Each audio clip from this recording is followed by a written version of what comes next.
जब उनके सामने जाओ, जब उनके सामने जाओ, तो उनको देखते रहना, तो उनको देखते रहना।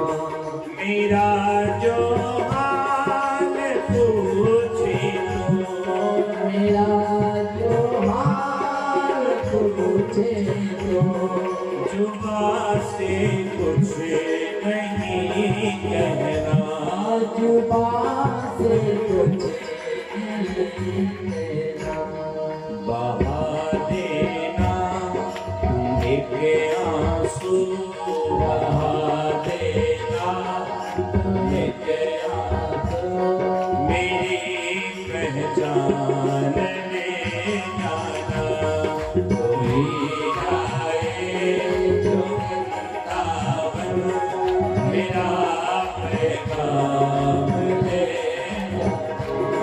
कोई जाए जो वृंदावन मेरा पैगाम ले जाना, मेरा पैगाम ले जाना, मेरा पैगाम ले जाना।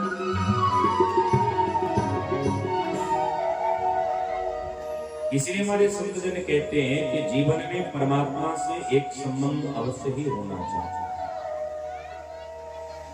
श्रीमान दशरथ जी महाराज जी को जब पता चले है तो दशरथ जी बड़े आनंदित हुए,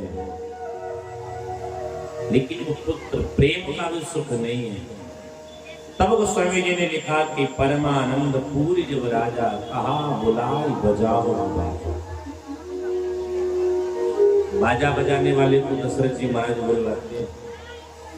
अच्छा, हमारे एक पूज्य महाराज जी श्री नारायण दास वस्तवाली जी महाराज श्री जी लेख करते हैं कि दशरथ जी महाराज जी ने बेटे के जन्म के बाद भाई नाम तो छेदन होता है ना, तो बेटे के जन्म के बाद दशरथ जी महाराज जी ने सबसे पहले महरीन को भेजा, बोला जो नार काटती है। तो महरीन को जब सूचना पड़ी तो महरीन ने कहा कि जाकर के दशरथ जी से कहो, दशरथ जी जब आएंगे तब मैं चलूंगा। तो दशरथ जी हाथी पर चढ़ के गए और दशरथ जी ने महरीन से कहा, काई रे बाबू जी, अरे चलो घर पे बेटा है, चल करके नाल छेदन कर दो। महरीन ने कहा, आपके पांव में जाते बधे हैं। दशरथ जी ने कहा, मतलब क्या? बोले जाओ नंगे पांव आओ, आमंत्रण दो तब मैं चलूंगा। भाई आज तो हमारी खुशियां, आज तो हमारी खुशी का बात है। तो दशरथ जी महाराज गए हैं, वापस नंगे पांव गए हैं। तो दशरथ जी ने कहा कि देवी हमारे घर बेटा हुआ है, चल करके नार काटा। इसने कहा महाराज आप जाइए, डोली लेकर के आइए, और सुनिए उस डोली में कहार आप बन लीजिएगा तब मैं चलूंगा। इस 16 प्रकार के श्रृंगार करिए है। और एक बात कहूं, दशरथ जी महाराज स्वयं कहार बने हैं हो, और कहार बन करके दशरथ जी महाराज ने डोली उठाई है। इस 16 प्रकार के श्रृंगार करिए। श्रृंगार करके जब कौशल्या जी के भवन में पधारी तो दशरथ जी महाराज हंस करके देवी से कहते, देवी आज ये भी भाव में है, यानी नार काटी है। और मैया कौशल्या जी ने जब हाथ की कंगन उतार करके वाके हाथ में दी है, इसने कहा, हो रानी काहे ठग रही है, हमको काहे ठग रही है। कौशल्या जी ने कहा, तुमको कौन ठग रहा है? वो कहा, ये ठगी तुमको, आप हमको कंगना क्यों दे रही हो? पूज्य श्री सिया अली जी महाराज जी बड़ा भाव के लेख करते हैं,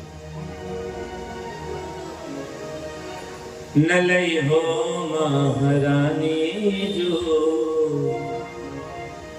कर कंगना, नलई हो महारानी जो कर कंगना, नलई हो महारानी जो कर कंगना, नलई हो महारानी जो कर कंगना, कर कंगना रे रानी कर कंगना, कर कंगना रानी कर कंगना, कर कंगना रे रानी कर कंगना, कर कंगना रानी कर कंगना, नालई हो महारानी जो कर कंगना, नालई हो महारानी गाइए कंगना, नालई हो महारानी जो कर कंगना।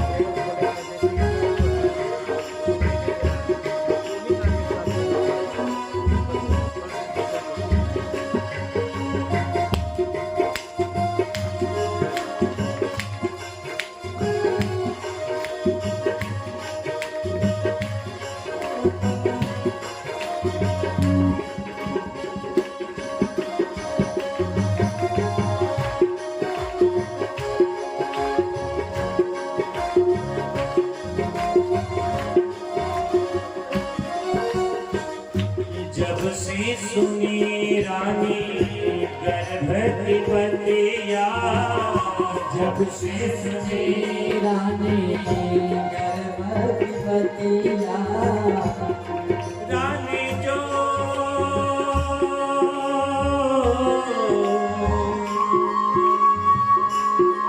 महारानी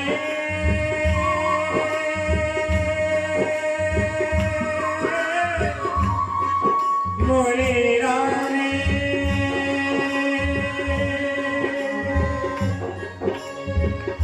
जब से सुनी रानी गर्भवतिया, जब से सुनी रानी गर्भवतिया, तब से पुराने हम, तब से पुराने हम वो दिन ही चुका, नालई हो महारानी जो कर कंगना, नालई हो महारानी जो कर कंगना, मैया कर कंगना रे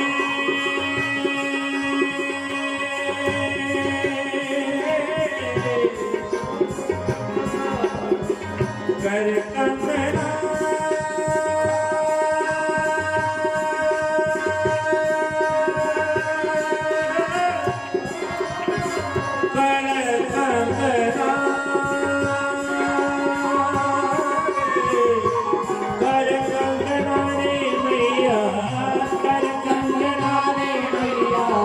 कर कंगना, नालई हो महारानी कर कंगना,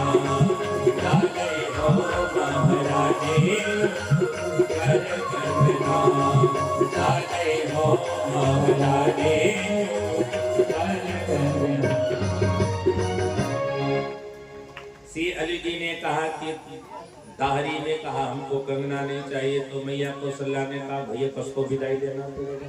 एक बात बड़े प्यार से सुनिएगा, जब नार न्यौछावरी हो गए उस समय विदाई देना ही देना चाहिए। मैया ने कहा कसको देना ही पड़ेगा।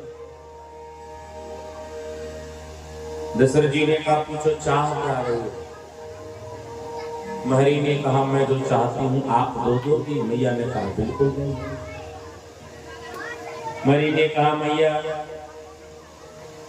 तू ठहरी राजा, दशरथ जी ठहरे राजा, तो तेरे घर जो बेटा है वो ठहरेगी राजकुमार, तो तेरे घर जो ब्याह होकर के बहुआ है बहुरिया आएगी वो आएगी राजकुमारी।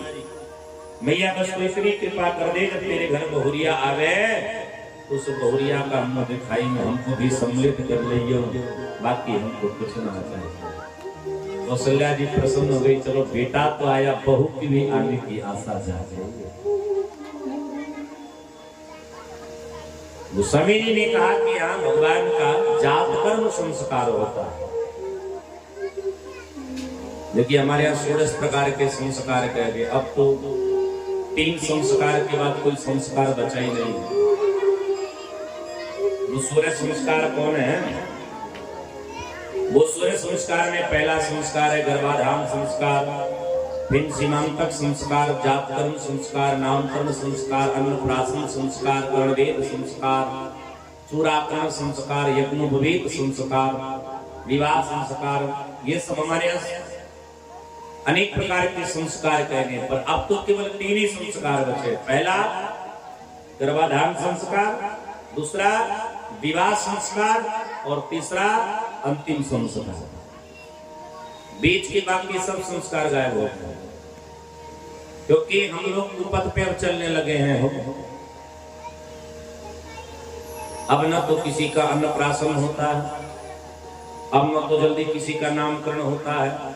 अब बेटा जैसे जन्म लिया लोग नाम रखने लगे, बोले काऊ का काऊ नाम, काऊ का काऊ नाम। लेकिन नींद लेती है जन्म के 16 दिन तक बच्चे का कभी भी नाम नहीं रखना चाहिए। क्यों? 16 दिन के अंदर अगर बच्चे का नामकरण हुआ इससे बच्चे की भाग्य पर बड़ा ही असर पड़ता है। सबसे पहले होना क्या चाहिए? बोले नामकरण से पहले बालक का जात कर्म संस्कार होना चाहिए। जात कर्म संस्कार कौन करता है? बोले जात कर्म संस्कार बालक का पिता करता है। कौन करता है? बालक का पिता करता है। पिता करे क्या?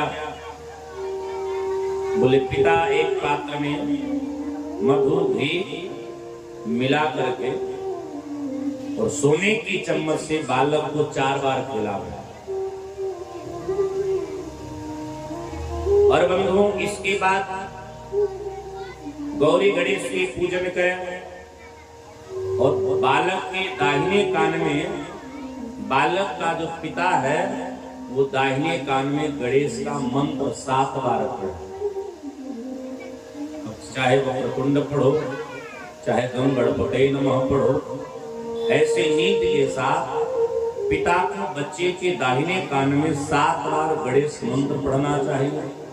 और गणेश मंत्र पढ़ने के बाद ब्राह्मण नाई और घर की जो 5 कुछ बिटियां हों उनको निबछावरी दी जाए।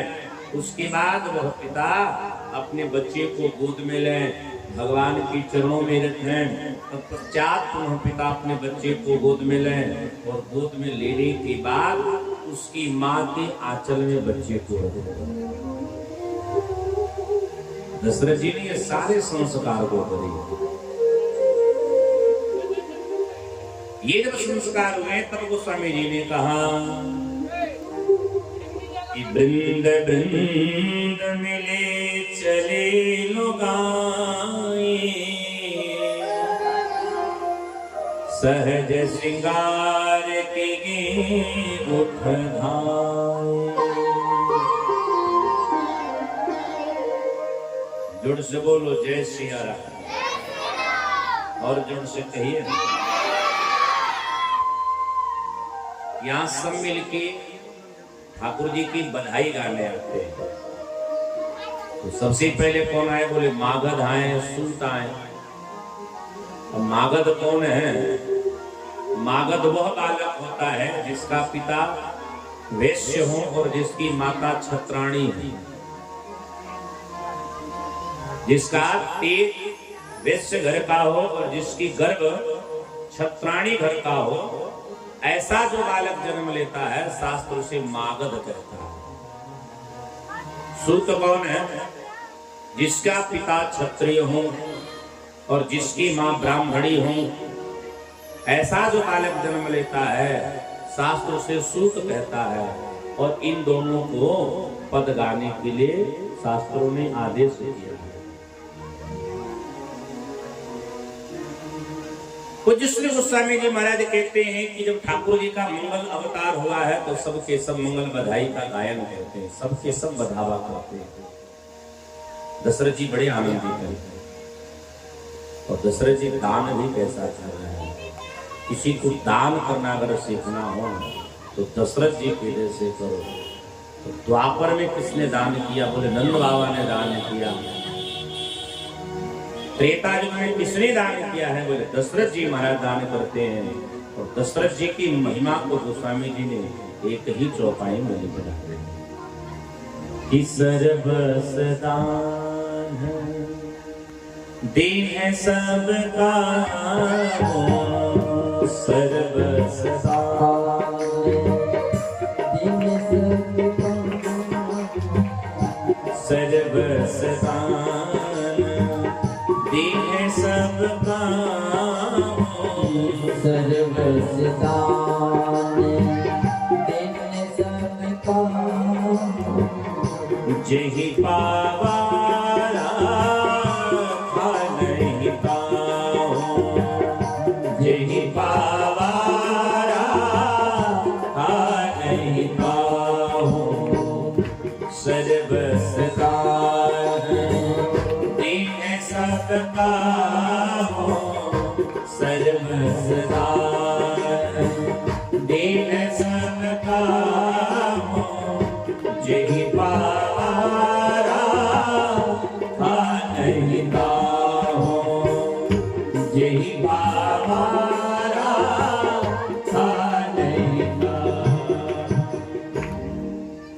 देखो दशरथ जी के घर राम जी का अवतार कितने वर्षों के बाद हुआ? बोले दशरथ जी की उम्र के 60,000 वर्षों के बाद राम जी का जन्म हुआ। इसलिए उत्साह तो बनता है ना साहब। बधाई गाने वाले आते बोले महाराज बधाई हो, तो दशरथ जी ने उछाल देते हैं। किसी को सोना देते हैं, किसी को कछु देते हैं, जो हाथ में आ गया सोई दे डाले। एक लोगों ने कहा ये तुच्छ चीज क्या दे रहे हो, सोना चांदी सब तुच्छ है। दशरथ जी ने कहा तो बोले कुछ विशेष हो। तब दशरथ जी ने सर्वस्व दान दीन सबका हूं। अब जो मांगने आ रहा है दशरथ जी सबके हाथ में पालने में सोए हुए राम जी को उठाते हैं और सबके हाथ में अर्पित कर देते हैं। धन्य है अयोध्यावासी, धन्य है मांगने वाले कि दशरथ जी का सर्वस्व लेते हैं, लेकिन कोई घर लेकर के जाता नहीं है, सबके सब पुनः वापस कर देते हैं। ये अयोध्यावासियों का गृह गृह बाज बधाव शुभ प्रड के सुषमा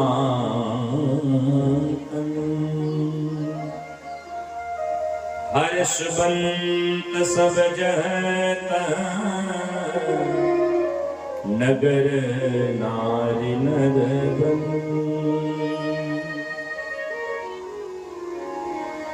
सबके घरों में बधावा बज रही है। अयोध्या की श्रृंगार कैसी है? बोले अयोध्या में इतने धूप दीप जलाए गए कि दोपहरिया को ही रात हो कि अवधपुरी सो है भाती, अवधपुरी सो है भाती, प्रभु ही मिलन आई जनुराती, प्रभु ही मिलन आई जनुराती। देखी भानु जन मन सक जाने, देखी भानु जन मन सक जाने, देखी भानु जन मन सक जाने, देखी भानु जन मन सक जाने, तदपि बनी संध्यानुमानी, तदपि मने संध्यानुमानी, अवधपुरी सोहई भाते, अवधपुरी सोहई भाते, प्रभु ही मिलन आसी जनुराते, प्रभु ही मिलन आसी जनुराते। अयोध्या की शोभा कैसी है, मानो ठीक दोपहरिया को रात्रि हो गई।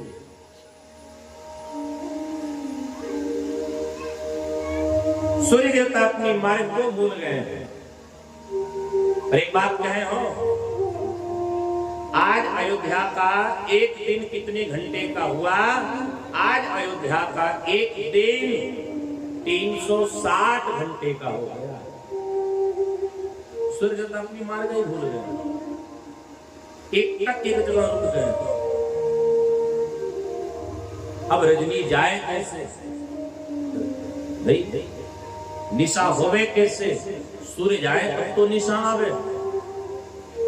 तो मानो अयोध्या वासियों के सामने निशा गई हो, रात्रि गई हो, प्रार्थना करी हो, तो अयोध्या वासियों ने सूर्य को अपनी प्रभाव दिखलाने के लिए कितनी धूप अगरबत्ती जलाई, उसके धुएं से ही ठीक दोपहरिया में मानो रात्रि का भाव। हमारे सूर्य ने कहते हैं कि राम जी के जन्म के समय सब हंस रहे हैं पर एक रो रहा है। रोने वाला कौन है? बोले चंद्रमा। राम जी ने कहा तुम क्यों रो रहे हो? चंद्रमा ने कहा महाराज आपने हमारे साथ बड़ा छलाव कर दिया। राम जी ने कहा कौन सी छलाव? बोले महाराज आप कई गड़बड़ किए हो। ठाकुर जी ने कहा कौन सी गड़बड़? चंद्रमा ने कहा पहली आप तो सूर्य कुल में जन्म लिए, जहां सूर्य प्रबल है। ऊपर से सूर्य कब प्रबल होता है? बोले ठीक दोपहरिया में होता है। आप ठीक दोपहरिया में जन्म ले लिए। ऊपर से सूर्य किस पक्ष में बड़ा तेज होता है? बोले सूर्य शुक्ल पक्ष में बड़ा तेज होता है, इसलिए आप शुक्ल पक्ष में भी जन्म ले चुके हैं। अरे ठाकुर जी बोले इतना काहे घुमा रहे, तुम कहना क्या चाह रहे हो?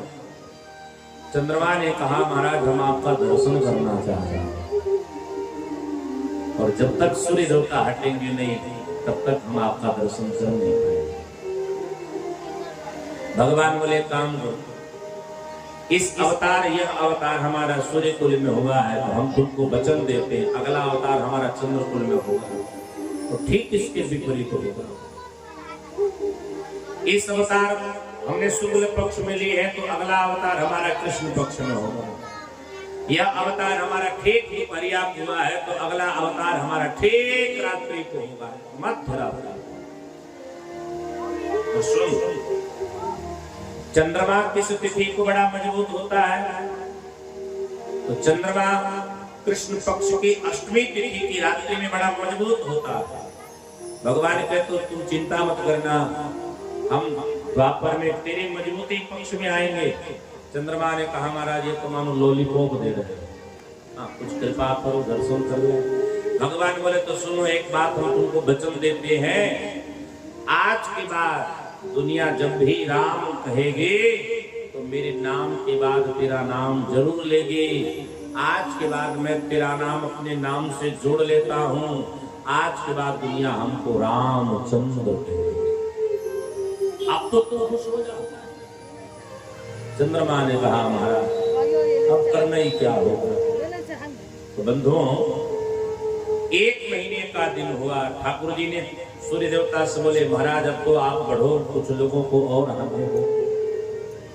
तो श्री गोस्वामी तुलसीदास जी महाराज कहते कि यह रहस्य काहू नहीं जाना, दिन मन चले करत गुण गाना, यह रहस्य कोई जान ना पाया, जाना कौन जिसको भगवान जनाना चाहते हैं। अच्छा एक बात बड़ा विशेष ध्यान से सुनिएगा हो कि कथा कौन कर रहा है, यह कथा करे भगवान भोलेनाथ। सुना किसको रहे हैं? बोले भगवती पार्वती मैया को। तो ठाकुर जी भगवान भोलेनाथ जी इसके बाद हंसने लगे। मैया बोले काहे हंसने लगे, भांग खाए रखे हो का? भोलेनाथ जी ने हमको कुछ याद आ रहा है। मैया ने कहा क्या याद है? भोलेनाथ जी ने कहा कि देवी राम जी के दर्शन के लिए एक बार हम चोर बन गए, हम अपनी चोरी तुमसे कहें। अब तो पार्वती जी घबरा गए, बोले महाराज आप और चोर ये समझ नहीं आए। भोलेनाथ जी ने कहा देवी हम सचमुच तुमसे कह रहे, और एक कहो निज चोरी, एक हम तुमको चोरी नहीं सुना है। गोस्वामी जी ने कहा कि भगवान भोलेनाथ जी को दर्शन की जब इच्छा हुई तो भगवान भोलेनाथ जी ने मन में विचार किया कि दर्शन कैसे किया जाए, तो काकभुसुंडी जी को चेला बनाया। बड़े ध्यान से सुनिए। अब भगवान भोलेनाथ जी ने विचार किया कि काकभुसुंडी जी तो चेला बन गए, हम राम जी के भवन में कैसे प्रविष्ट हुए। तो ठाकुर जी ने विचार किया ऐसे तो कोई जाने नहीं, जोगी बन करके जाएंगे तो सब हर में फूल आरती चढ़ा करके विदाई करेंगे, ऐसे तो कोई जाने नहीं। तो काकभुसुंडी जी से बोले तुम बताओ कोई उपाय हो। तो काकभुसुंडी जी ने कहा अगर घर के आंगन तक प्रवेश करना है तो एक सरल जाति है, तो हम बोले ब्राह्मण बन जाएंगे। तो भोलेनाथ जी बन के आ गए, बोले भोलेनाथ जी ज्योतिषी बन गए, पंडित बन कौन गए? बोले काकभुसुंडी जी बन गई इनके चेला। अब हम कितना चंदन पोथी लगाए लाए, अब हमको जो नहीं पहचानेगा उसके घर में घुसेंगे तो डंडा नहीं मारेगा तो कहा हमारी आरती उतारेगा। अब भोलेनाथ जी तो बन गए पंडित, मोटी मोटी पोथी पुत्रा लेकर के चल पड़े। कौशल्या जी के भवन की तरफ जब जा रहे हैं तो सखियां भोलेनाथ जी को धक्का दे करके बाहर भगा दी, बोले हट कहां जा, हट पंडित, इधर पुरुषों का आगमन नहीं होता है, चलो भागो यहां से। काकभुसुंडी जी बोले प्रभु काम यहां चलो, डमरू बजाना।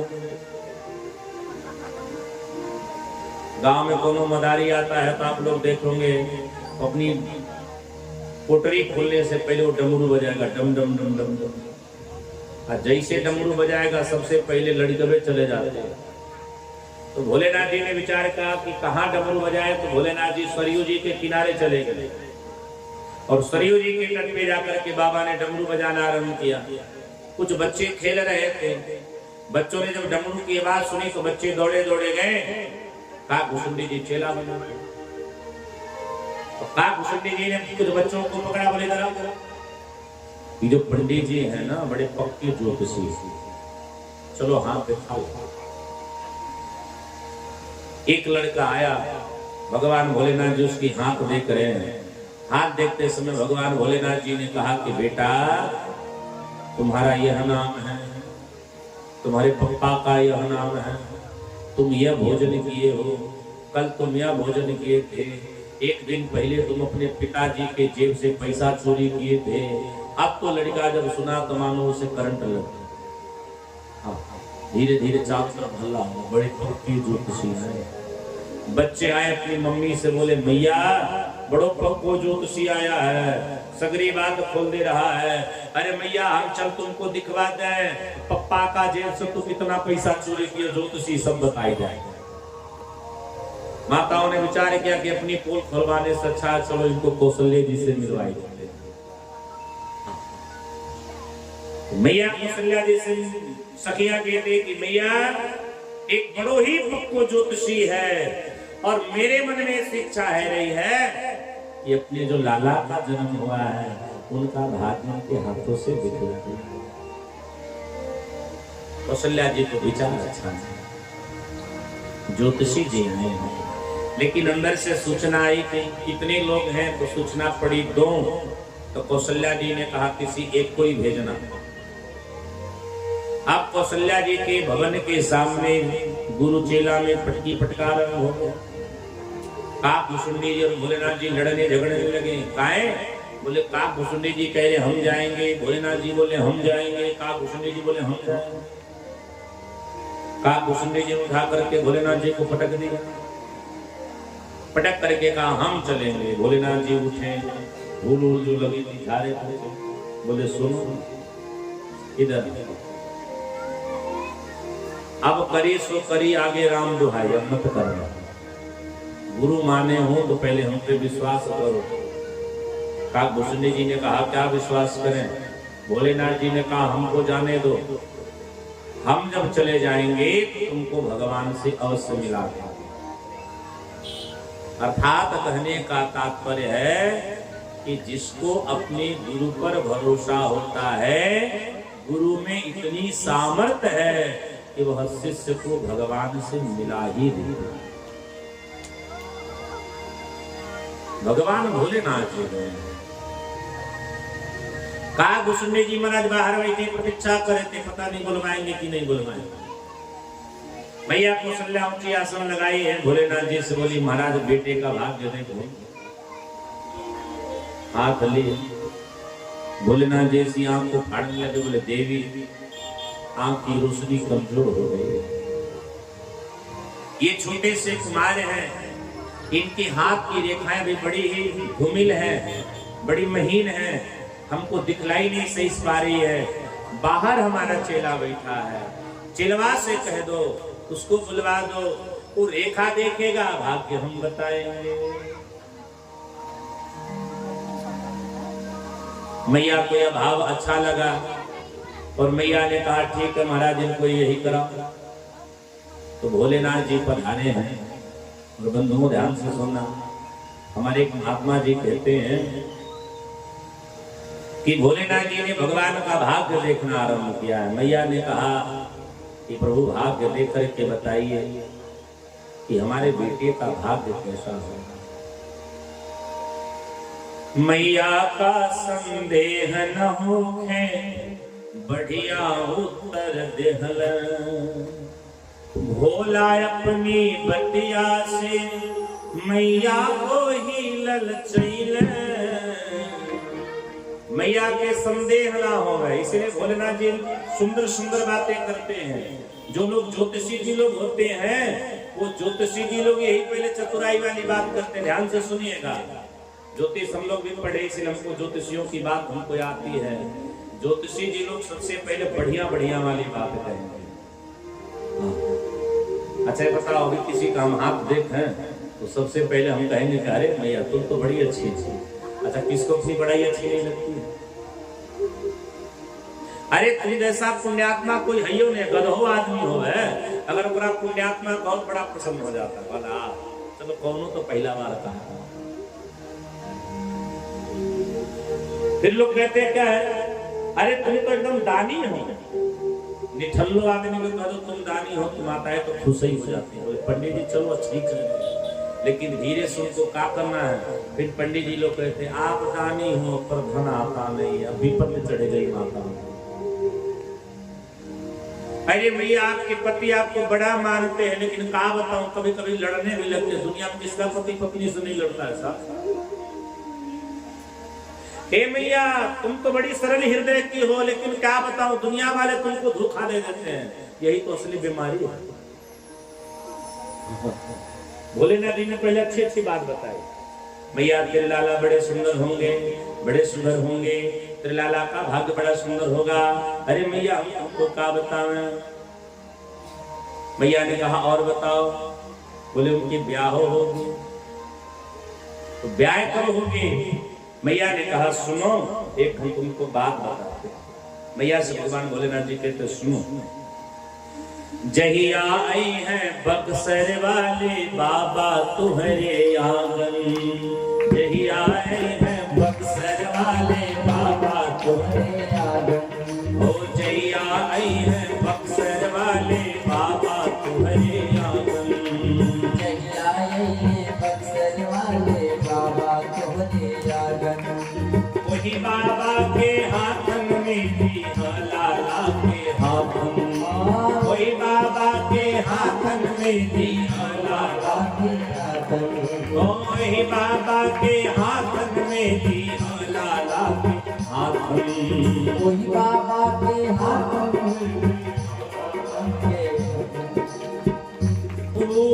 बक्सर वाले बाबा तो हर मन के हर सही है बक्सर वाले बाबा तो हर मन के हर सही है बक्सर वाले बाबा तो हर मनवा के हर सही है बक्सर वाले तो हर मनवा के हर सही है सिया दुल्हन पई है ना सिया दुल्हन पई है ना मैया लालन तो हर भाग बड़ा सुंदर लागेला मैया लालन तो हर भाग बड़ा सुंदर लागेला मैया लालन तो हर भाग बड़ा सुंदर लागेला मैया लालन तो हर हाथ बड़ा सुंदर लागेला हरि बोल